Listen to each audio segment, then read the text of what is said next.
Hello friends, मैं हूं Devendra Sahu. YouTube के इस चैनल डी के मैथ्स ट्यूटर में आपका स्वागत है। हमने function of complex variable chapter start किया है। इसमें बहुत सारे डेफिनेशंस लिमिट का हमने देखा था। 2 वीडियोस मैंने ऑलरेडी अपलोड कर चुका है, ये 3rd वीडियोस है। तो अगर अभी तक आप चैनल को सब्सक्राइब नहीं किए तो प्लीज़ सब्सक्राइब कर लीजिए और वीडियो को शुरू से आखिर तक देखिए। तो देखिए, डिफरेंशिएबिलिटी, मैंने जस्ट इससे पहले प्रीवियस वीडियो में डिफरेंशिएबिलिटी के बारे में बताया था। Differentiability at z equal to infinity हम पढ़ने वाले हैं। तो इन्फिनिटी पर क्या होगा फंक्शन की डिफरेंशिएबिलिटी, कॉम्प्लेक्स फंक्शन की डिफरेंशिएबिलिटी ना। और function complex function F of Z is said to be differentiable at Z equal to infinity if F of 1/z is differentiable at Z equal to 0। ठीक है, कोई function आपको दिया है, उसको आपको इन्फिनिटी पे चेक करना है कि डिफरेंशिएबल है। आप बस क्या कीजिए, z को आप रेसिप्रोकल कर दीजिए, 1/z हो जाएगा। एफ ऑफ 1/z के फॉर्मेट में जो भी आएगा उसे आप देखिए z इक्वल टू 0 पर डिफरेंशिएबल है क्या। अगर z इक्वल टू 0 पर डिफरेंशिएबल है तो गिवन फंक्शन जो होगा एफ ऑफ z वो इन्फिनिटी पर डिफरेंशिएबल होगा। क्लियर? ठीक, तो ये होता है, ये फंक्शन आपको दिया है, इन्फिनिटी पर डिफरेंशिएबिलिटी देखना है तो एफ ऑफ 1/z को देखो 0 पर डिफरेंशिएबल होना चाहिए। ठीक है, मैंने काउंटर एग्जाम्पल ले भी लिया, 1/z² है, ये डिफरेंशिएबल है इन्फिनिटी पर। क्यों? क्योंकि अगर मैं इसको अगर रेसिप्रोकल करूँ तो ये आता है z² जो कि 0 पर डिफरेंशिएबल है। कन्फर्म ना? ऐसे खुद से एग्जाम्पल और लीजिए ताकि क्लियर हो सके। ओके, हमारा जो नेक्स्ट कॉन्सेप्ट है वो है कॉची-रीमान इक्वेशन। ठीक है, तो इस डेफिनेशंस में डायरेक्टली फार्मूला लिखा हूँ, इसका प्रूफ आप कोई भी रेफरेंस बुक है ना, कासाना का बुक है, आपका एच के पाठक है ना, और आपका पोन्नुसामी है, यहाँ से आप आसानी से इसका प्रूफ देख सकते हैं। तो ये जो कॉची-रीमान इक्वेशंस है इनका फार्मूला इंपॉर्टेंट है याद करने वाला। तो ये फार्मूला बड़ा आसान है अगर देखें तो, है ना, u x equal to v y, u y equal to minus v x, और u r equal to 1/r v theta, u theta equal to minus r v are.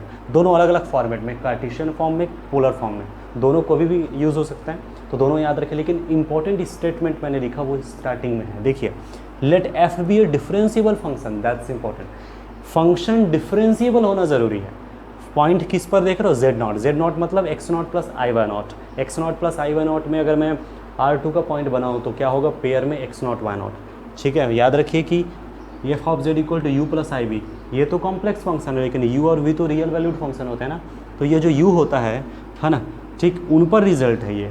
सो जो भी पॉइंट आपको दिया रहेगा x0 प्लस i/0 के रूप में, है ना, इन पर हम जब अप्लाई करेंगे तो इस पर हम देखेंगे x0, y0 पर। ठीक है, इसको भी वही ना, बस ये पोलर के फॉर्मेट में रहेगा। क्लियर हो गया?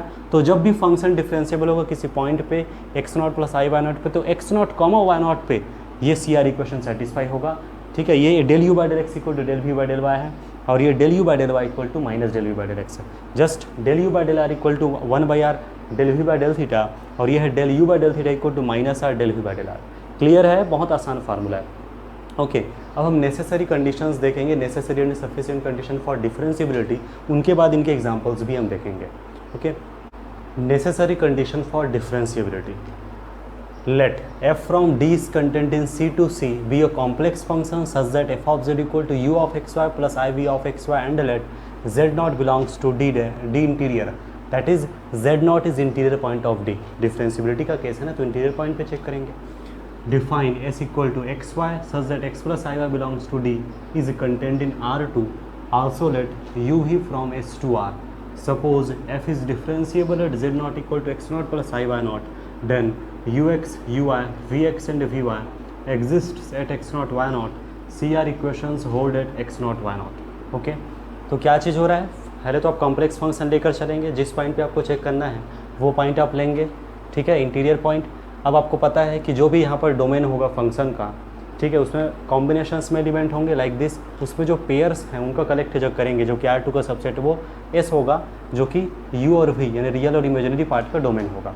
इंपॉर्टेंट इस बात का है, अगर फंक्शन जो है इस पॉइंट पर x0 प्लस i/0 पर अगर डिफरेंशिएबल है तो डायरेक्टली इंप्लाई करता है कि U V दोनों के जो पार्शियल डेरिवेटिव्स हैं एग्जिस्ट करेंगे x0, y0 पर, और साथ ही साथ CR इक्वेशन भी होल्ड होगा like this, ux equal to uy, ux equal to vy and uy equal to minus vx।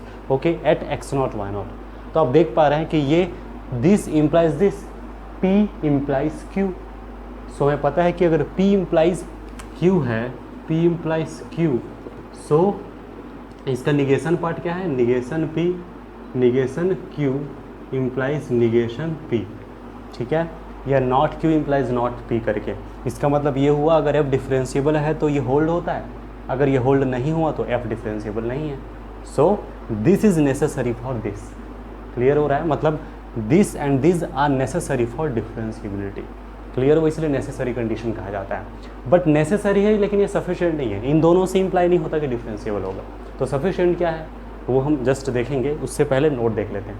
तो क्लियर हो गया होगा कि this is necessary for this, इसका मतलब ये हुआ कि इनमें से अगर एक भी अगर नहीं हुआ, इनमें से अगर जैसे ये एग्जिस्ट नहीं किया बाकी एग्जिस्ट कर रहा है तो भी गड़बड़ है, या वो इनमें से कोई भी अगर एग्जिस्ट नहीं करता है तो directly imply F is not differentiable. इसी तरह से सी आर इक्वेशन होल्ड नहीं किया तो directly implies F is not differentiable. Clear है, जो मैंने नोट लिखा भी है, if partial derivatives does not exist at x not Y naught directly implies F is not differentiable at x not plus I Y naught. ठीक है, इसी तरीके से एफ जो है होल्ड नहीं करता सी आर इक्वेशन के, if f does not hold C R equation at x not Y not then directly implies F is not differentiable at x not plus I Y not. Clear, तो ये होता है necessary. अब सोचिए, दिमाग लगाइए कि ऐसा क्या चीज़ हम इंक्लूड करें कंडीशन में कि सफिशिएंट हो जाए। मतलब सफिशिएंट का मतलब क्या है, देखिए डिफरेंशिएबिलिटी से ये इंप्लाई होता है। अब यहाँ से ये इंप्लाई करने के लिए क्या चीज़ करना पड़ेगा, मतलब क्या ऐसा चीज़ इसमें इंक्लूड करें कि डिफरेंशिएबल इंप्लाई हो जाए। सफिशिएंट का मतलब ये होगा ना, डिफरेंशिएबल होने के लिए सफिशिएंट कब होगा, बस एक ही प्रॉपर्टी आपको इसमें इंक्लूड करना, मैं अलग से नहीं लिख रहा हूँ, इसी में मैं लिखूँगा। ठीक है, बस एक ही प्रॉपर्टी, सोचिए कौन सा प्रॉपर्टी होगा, और वही हो जाएगा सफिशिएंट कंडीशन। कौन सा प्रॉपर्टी होगा, जो पार्शियल डेरिवेटिव्स एग्जिस्ट कर रहा है ये सब के सब कॉन्टिन्यूअस हो जाना चाहिए बस। मतलब ये दोनों तो है ही, इनके अलावा एक और चीज़ हो कि ये u x u i v x and v i are continuous at x not Y not, that is the partial derivatives are continuous at x not Y not. फिर ये तीनों होकर इंप्लाई हो जाएगा एफ इज़ डिफरेंशिएबल। ओके, तो ये होगा sufficient condition. मैं लिख दे रहा हूँ सफिशिएंट कंडीशन। ओके, तो सफिशिएंट कंडीशन हो जाएगा। इसको लिखने का चेंज कर देते हैं टेक्निक को। ये हुआ, सपोज ये हुआ this,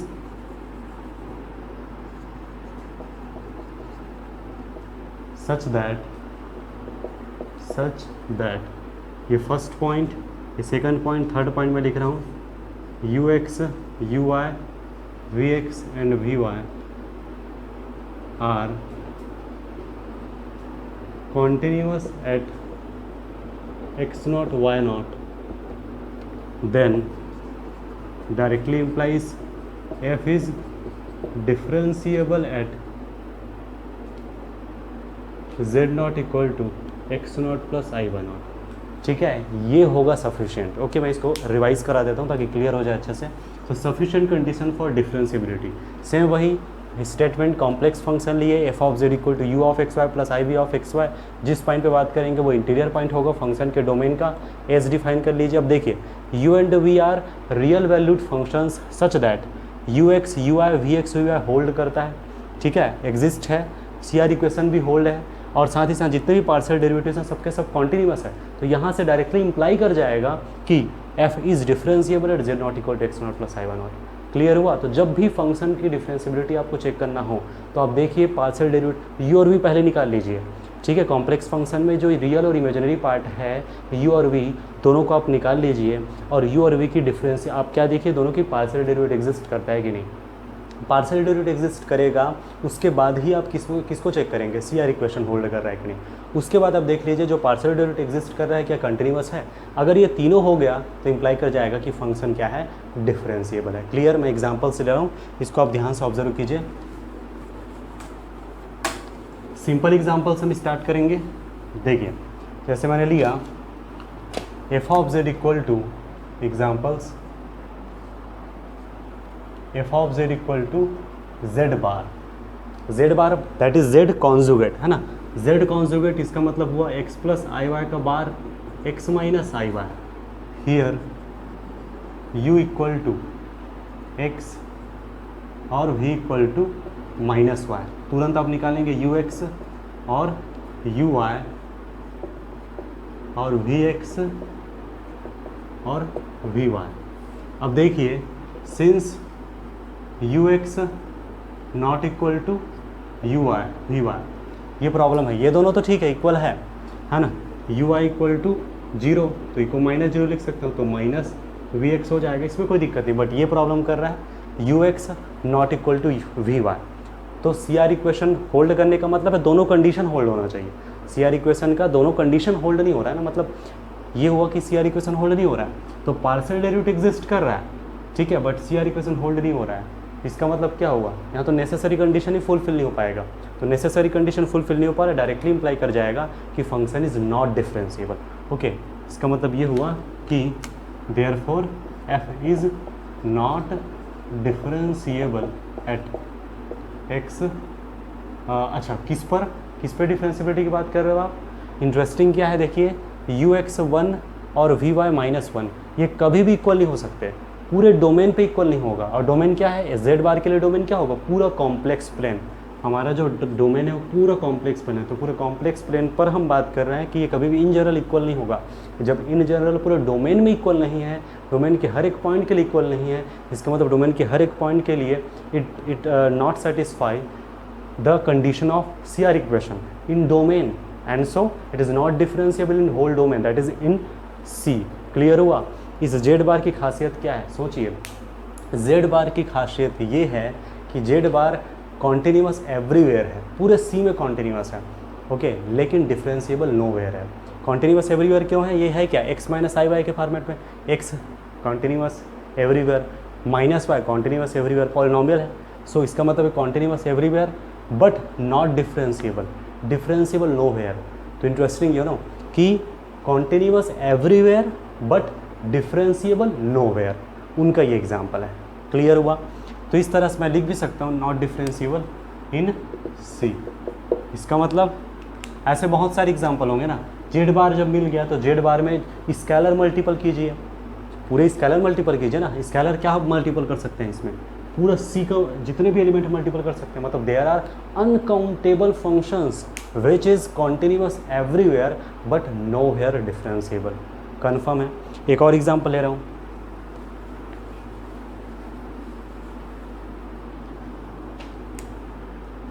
F of z equal to mod of z square. Mod of z square का मतलब क्या है, ये हो जाएगा x mod of z square x square plus y square, ठीक है। Mod of z equal to होता है root of x square plus y square, जिसे आप आर से भी डिनोट करते हैं। मॉडुलस ऑफ जेड जिसे कहते हैं। क्या होता है modulus of Z? Modulus of Z is nothing only the distance between origin and that point. यही होता है ना। आप ये ले लीजिए, जिसे आप आर्गन्ड प्लेन भी कहते हैं, कॉम्प्लेक्स प्लेन भी कहते हैं। ये आपका ऑरिजिन है 0 और ये आपका कोई पॉइंट है z, इनके बीच के डिस्टेंस होता है r, ठीक है। तो याद रखिए कॉम्प्लेक्स प्लेन के अंदर मॉडुलस का मतलब और रियल लाइन के अंदर मॉडुलस का मीनिंग अलग होता है। वहाँ पर केवल पॉजिटिव करने का एक जरिया होता है, लाइक दिस। जैसे मॉड ऑफ -1 क्या है, 1, कोई डिस्टेंस शो कर रहा है क्या? नहीं, it shows only the positive value of -1, okay. मतलब ये केवल पॉजिटिव वैल्यू डिनोट करता है, बट देयर मीनिंग जो है चेंज हो जाता है। तो मीनिंग का क्लियर हो गया ना, डिस्टेंस बिटवीन ऑरिजिन, ठीक है ना। अब यहाँ जो x square plus y square है प्लस आई इंटू 0 करके लिख सकते हैं। तो u इक्वल टू क्या हुआ here, u equal to x square plus y square और v इक्वल टू 0। देख के समझ आ रहा है कि यहाँ पार्शियल डेरिवेटिव एग्जिस्ट करेगा ही। ux होगा 2x, uy होगा 2y, vx होगा 0, vy होगा 0। क्या ux vy के इक्वल है? क्या uy माइनस vx के इक्वल है? इन जनरल नहीं। तो in general C R equation hold नहीं कर रहा है, तो इन जनरल डिफरेंशिएबल भी नहीं होगा। ये तो क्लियर हो गया। बट क्या पॉसिबल है कि किसी पॉइंट पर ऐसा कंडीशन लागू हो? अब बोलेंगे इस पर तो आपने नहीं बोला, किसी पर्टिकुलर पॉइंट पर। तो अब मैं एक चीज़ बता दूं कि अगर ये कांस्टेंट के फॉर्म में आ जाता है और जब इक्वल नहीं होता है, मतलब समझ लीजिए कि कभी इक्वल हो ही नहीं पाएगा, बिकॉज कांस्टेंट इज फिक्स्ड ना। सीधी सी बात है कि फिक्स हो चुका है कि ये 1 है और ये -1 कभी इक्वल हो ही नहीं सकता, है ना। ये पॉसिबल है, it is not possible, but there is possible when x y and y v take 0। सोचिए ना, अगर मैं एक्स को 0 और वाई को 0 ले लूँ तो 0 0 0 0 पॉसिबल कैसे नहीं है इक्वल होना? It is possible at origin. Clear हो गया? सो ये हुआ at x equal to y equal to 0, that is 0 0। आप सोचिए जब 0 0 रखूँगा तो ये हो जाएगा ux हो जाएगा 0, u हो जाएगा 0। अब ये तो दोनों 0 है ही, तो देखो u x equal to v y, ये हो गया यू एक्स 0 जो कि वी वाई के इक्वल है, और यू वाई 0 है जिसे मैं -0 लिख सकता हूँ, वो है ना -0 के जगह में वी एक्स। देखिए सी आर इक्वेशन होल्ड हो रहा है कि नहीं हो रहा है। ओके, तो यहाँ से डायरेक्ट इम्प्लाई नहीं हो जाता डिफरेंशिएबल है, तीनों कंडीशन को देखना पड़ेगा ना अपने को। तो पार्शियल, सबसे पहले तो पार्शियल डेरिवेटिव एग्जिस्ट कर रहा है, first point. Second point C R equation hold, and third point क्या होना चाहिए for sufficient, third point is जो पार्शियल डेरिवेटिव्स हैं वो सबके सब कॉन्टिन्यूस होना चाहिए। पार्शियल डेरिवेटिव्स देखिए 2x 2y 0 0, it is continuous everywhere and so continuous at 0 because these are polynomial. इसका मतलब यही है कि तीनों कंडीशन होल्ड हो गया ना, इसका मतलब क्या हुआ, जो फंक्शन है वो डिफरेंशिएबल है। किस पॉइंट पे, ओनली 0 0 पर। इसका मतलब ये हुआ कि hence f is differentiable only at 0 0, only at 0 0। Clear है। Results, differentiability implies continuity and so not continuity implies not differentiability। every differentiable function is continuous। ये जो रिजल्ट है ये ओनली कॉम्प्लेक्स में नहीं बल्कि रियल लाइन में, R2 प्लेन में, R3 स्फीयर में, ऐसे हर जगह ट्रू है। तो ये तो क्लियर होना चाहिए कि डिफरेंशिएबल से इम्प्लाई होता है continuous, and so not continuous implies not differentiable, because P implies Q and so not Q implies not P, मतलब not continuous implies not differentiable. तो ये भी आप अच्छे से याद रखिए। कोई फंक्शन आप देख रहे हैं, पता चला कि कॉन्टिन्यूस नहीं है, तो डिफरेंशिएबिलिटी चेक करने की जरूरत ही नहीं, वहीं से इम्प्लाई होना चाहिए कि नॉट डिफरेंशिएबल। क्लियर है, ये बहुत ज़रूरी है चीज़ें, है ना। अब ये जो मैं सेकंड और थर्ड रिजल्ट लिखा हूँ, बहुत ही one of the most important मैं रिजल्ट मानता हूँ, रेयर रिजल्ट है जो आपको आसानी से नहीं मिलने वाला। ठीक है, कई रेफरेंस बुक में भी नहीं मिलेगा आपको, बहुत ही रेयर है जो आप देख सकते हैं। ये देखिए डिफरेंशिएबल से इम्प्लाई होता है सी आर इक्वेशन होल्ड करना, लेकिन ये जो लिखा हूँ उसको देखिए, सी आर इक्वेशन अगर होल्ड करता है तो यहाँ से इम्प्लाई कर जाएगा del f by del z bar equal to 0 at z not equal to x not plus i one not. इसका मतलब ये हुआ कि अगर फंक्शन डिफरेंशिएबल है तो सी आर इक्वेशन होल्ड करता है, और सी आर इक्वेशन होल्ड करता है तो इम्प्लाई करेगा del f by del z bar equal to 0 at z not equal to x not plus i one not. Okay, ये इंटरेस्टिंग है। आप कोई भी फंक्शन उठाइए, अगर वो डिफरेंशिएबल है तो सी आर इक्वेशन तो होल्ड करता ही है, सी आर इक्वेशन होल्ड करता है तो इम्प्लाई कर जाएगा कि वो del f by del z bar 0। अच्छा, यहाँ डिफरेंशिएबिलिटी का कोई मतलब नहीं, मैं लिख दिया सीरीज़ में, लेकिन आप ये समझिए अगर कोई function C R equation hold करता है, कॉन्टिन्यूस डिफरेंशिएबल भले नहीं है, सी आर इक्वेशन होल्ड करता है तो डायरेक्टली इम्प्लाई कर जाएगा। ये लाइन लिखने की जरूरत नहीं है, इसको मत सोचिए, बस ये समझिए कि सी आर इक्वेशन होल्ड करता है, वहाँ से इम्प्लाई हो जाता है कि del f by del z bar 0 होगा। ठीक है, और डिफरेंशिएबल होने से तो C R equation hold imply होता है ना। तो मैं एक लंबा सीरीज लिख दिया। अब समझिए del f by del z bar 0 नहीं है तब क्या होगा, अगर ये 0 नहीं है तो P implies Q, so not Q implies not P, मतलब अगर ये इक्वल नहीं है तो डायरेक्टली इम्प्लाई करेगा सी आर इक्वेशन होल्ड नहीं करता, और सी आर इक्वेशन होल्ड नहीं करता तो डायरेक्टली इम्प्लाइज नॉट डिफरेंशिएबल। ये इंटरेस्टिंग है, कोई फंक्शन आपको दिया है और del f by del z bar 0 नहीं है तो इम्प्लाई कर जाएगा सी आर इक्वेशन होल्ड नहीं करता। अब जब सी आर इक्वेशन होल्ड नहीं करता तो डिफरेंशिएबल कहाँ से होगा। और इनके लिए मैं काउंटर एग्जांपल ले रहा हूँ। आपने अभी जस्ट एग्जांपल देखा था जेड बार का, नो हेयर डिफरेंशिएबल था, उसको एक लाइन में आप बता सकते हैं f of z equal to z bar, del f by del z bar क्या आएगा 1। क्या 0 है, क्या 0 डायरेक्टली है, क्या किसी पॉइंट पे 0 हो सकता है, कैन नॉट पॉसिबल। क्लियर है। तो आप देख सकते हैं कि del f by del z by del f by del z bar equal to 1 है, जो कि पूरे कॉम्प्लेक्स प्लेन में कभी भी 0 नहीं हो सकता। इसका मतलब ये जो फंक्शन है नो हेयर डिफरेंशिएबल। और एक छोटा सा लाइन, आप सोचिए कॉम्पिटिशन एग्जाम में आप सॉल्व कर रहे हैं क्वेश्चन, अब इस फॉर्मेट में आपको क्वेश्चन दिखा, डायरेक्टली आपने डेरिवेटिव किया और नॉट इक्वल टू 0 आ गया, तो फिर आगे सोचने की ज़रूरत नहीं, कितना टाइम आपका बचा। ओके, क्लियर ना। लेकिन हाँ 0 आ गया तो आप ज़्यादा है ना उत्साह में नहीं आना है, ज़्यादा जोश में नहीं कि हम नॉट डिफरेंशिएबल करके नहीं लिख देना है। 0 आ जाने से इम्प्लाई नहीं होता, because which is necessary only ना। ओके, 0 आएगा तो जिस पॉइंट पे 0 आया है, अब मैं इसको सीरीज बता रहा हूँ कैसे सॉल्यूशन करना है। क्वेश्चन आपको दिया है, आप सबसे पहले del f by del z bar देखेंगे। डिफरेंशिएबिलिटी तक पहुँचने के लिए सबसे पहले आप देखेंगे del f by del z bar. अगर नॉट इक्वल टू 0 आ गया इन जनरल तो समझ लीजिए कि फंक्शन डिफरेंशिएबल नहीं है in general.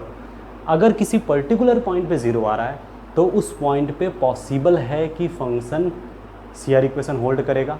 C R equation hold कर गया तो पॉसिबल है कि फंक्शन डिफरेंशिएबल होगा। ये लाइन से ऐसे बढ़ा जाता है, इम्प्लाइड डायरेक्ट नहीं होता, पॉसिबल शब्द इसलिए बोल रहा हूँ। अब function del f by del z bar in general zero हो गया तो पॉसिबल है कि in general C R equation satisfy हो, और अगर सी आर इक्वेशन सेटिस्फाई मान लो इन जनरल हो गया तो इम्प्लाई कर जाएगा कि फंक्शन डिफरेंशिएबल इन जनरल है। क्लियर है? एग्जाम्पल को आप देखिए जो मैं दे रहा हूँ।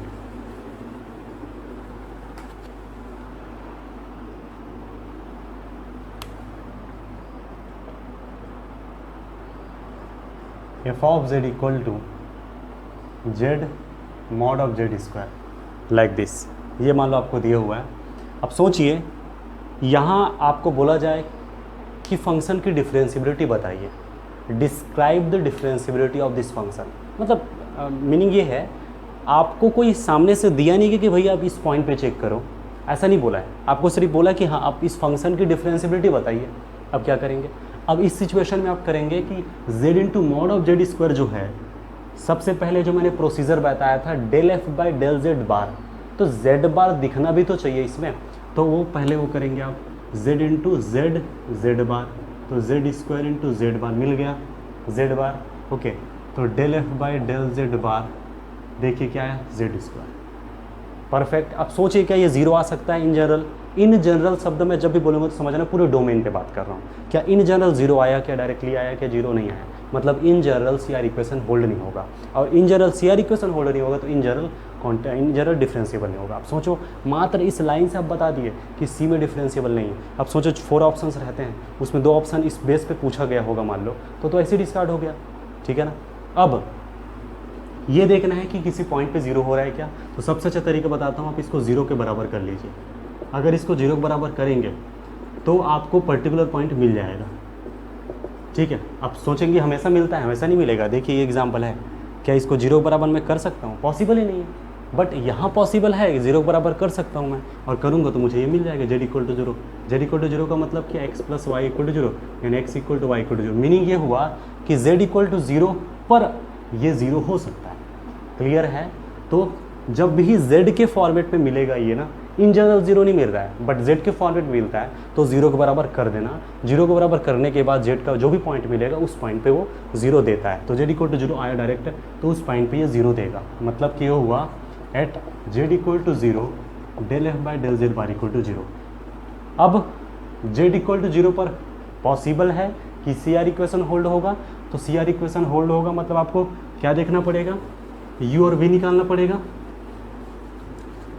तो यहाँ से तोड़िए, पहले मैं डायरेक्ट यहाँ से लिख रहा हूँ z का मतलब है x प्लस आई वाई, और ये है x square plus y square, तो ये हो जाएगा x cube plus x y square plus आई x square y plus y cube. X cube plus x y square plus आई वाई एक्स स्क्वायर वाई और y cube, ये हो गया u, ये हो गया v।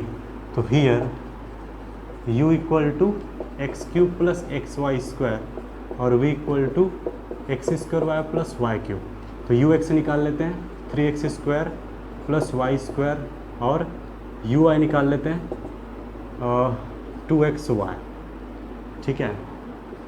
vx निकालिए 2xy, vy निकालिए x square plus 3y square. क्या ये इन जनरल इक्वल हो रहा है? नहीं। तो मैं पहले ही बताया था केवल 0 0 पर पॉसिबल है कि ये हो, मैं नहीं कह रहा इन जनरल होगा। यहाँ से पता चल गया था ना कि ये केवल 0 पर ही देता है 0, इसका मतलब 0 के अलावा अपने को दिमाग लगाना ही नहीं है, केवल 0 पे सोचना है।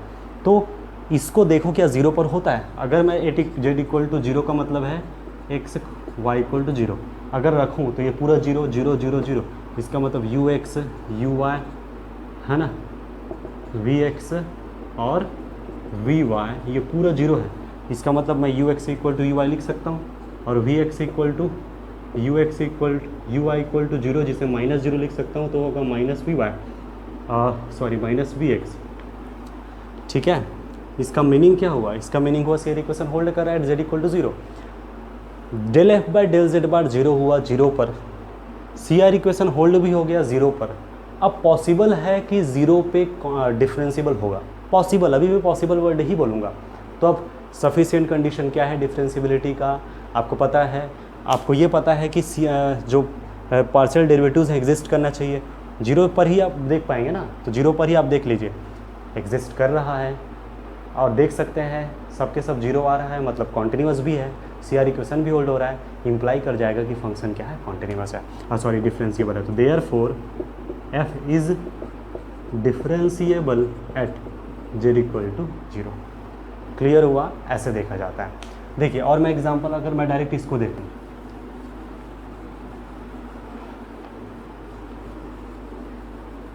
प्रैक्टिस बहुत ज़रूरी है। ऐसा नहीं कि मैंने जो एग्जांपल लिया उसी को आप पकड़े, दूसरा नहीं देखें, ऐसा नहीं। जितना मैं एग्जांपल ले रहा हूँ उसके अलावा भी आपको एग्जांपल्स देना है, कुछ भी अपने हिसाब से लीजिए ना function, Z square, Z cube, फिर उसमें मल्टीपल, मॉड का मल्टीपल कर दो, बार ले लो, जेड बार, ऐसे कुछ भी एग्जांपल लो, प्रैक्टिस बहुत ज़रूरी है ना। अब देखिए ये जो सेकंड एग्जांपल है मैंने लिया जेड, वैसे हम डायरेक्ट देख के समझ आ रहा है, f of z equal to z, z is a polynomial and polynomial is differentiable everywhere, कोई दिक्कत नहीं। बट यहाँ मैं प्रूफ कर रहा हूँ, कैसे होगा, del f by del z bar, क्या यहाँ कभी भी बार पॉसिबल है? देयर इज एनी पॉसिबल है ही नहीं, कभी भी बार आ ही नहीं सकता। इसका मतलब है ज़ीरो, इन जनरल ज़ीरो आ रहा है, मतलब इन जनरल पॉसिबल है कि ये CR इक्वेशन होल्ड करेगा। तो in general CR equation hold करेगा, ये संभव है। तो CR इक्वेशन देख लेते हैं, x प्लस आई वाई, u है x, v है y, ux हो गया 1, vy हो गया 0, और सॉरी ये भी 1, ui हो गया 0 और vx हो गया 0। हाँ ओके, अब देखिए ux vy के इक्वल है और uy 0 है, 0 का माइनस 0 लिख सकता हूँ जो कि vx है। तो CR इक्वेशन होल्ड कर रहा है इन जनरल, कोई इसमें दिक्कत ही नहीं, क्योंकि ये इन जनरल 1 1 इक्वल है और इन जनरल ये भी इक्वल है। इसका मतलब ये in general CR equation hold कर रहा है, पार्शियल डेरिवेटिव एग्जिस्ट कर रहा है, और ये क्या है 1 1 0 0 कांस्टेंट फंक्शन है। इसका मतलब ये कॉन्टिन्यूस भी तो है, तो पार्शियल डेरिवेटिव एग्जिस्ट कर रहा है, CR इक्वेशन होल्ड हो रहा है, और जो पार्शियल डेरिवेटिव्स है कॉन्टिन्यूस है इन जनरल। इसका मतलब differentiable in general, that is this is differentiable in C। Clear है? इस तरह से आप खुद से एग्जांपल लीजिए, किसी भी तरह से डाउट होता है आप कमेंट कर सकते हैं। तो उम्मीद है वीडियो आपको पसंद आया हो, पसंद आया तो लाइक कीजिए, शेयर कीजिए। Thank you so much.